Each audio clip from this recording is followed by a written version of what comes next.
Troisième point, le plan libre. Il s'agit notamment d'une repression des murs porteurs.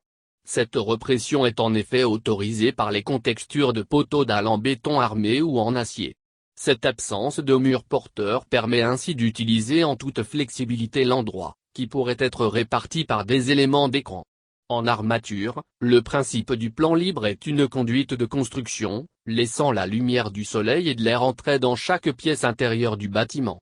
Ces murs porteurs seront donc remplacés par des poteaux, afin d'améliorer l'espace interne au maximum possible.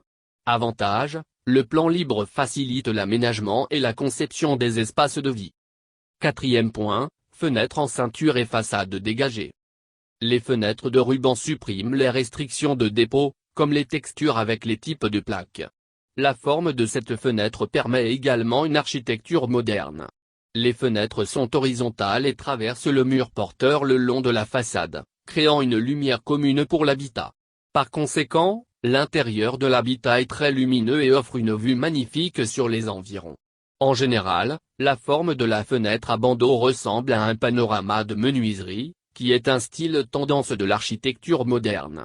Pour cette raison, il s'agit d'une option moderne ou nouvelle dans la construction actuelle, telle que la rénovation d'espaces de vie existants ou une extension moderne. Sur la façade libre, les porte-à-faux sont au sol et les chandeliers sont en retrait de la façade. Ainsi, cette façade se compose d'un mince panneau extérieur de baies vitrées et de murs aux couleurs vives. Ce bandeau est installé indépendamment du bâtiment. Les sections sont fermées et ouvertes, permettant de séparer et de raccorder la structure du bâtiment avec un design extérieur remarquable. En outre, le Corbusier se repère aussi au casier, prenant un espace à l'encombrement des meubles et à l'intérieur de l'immeuble.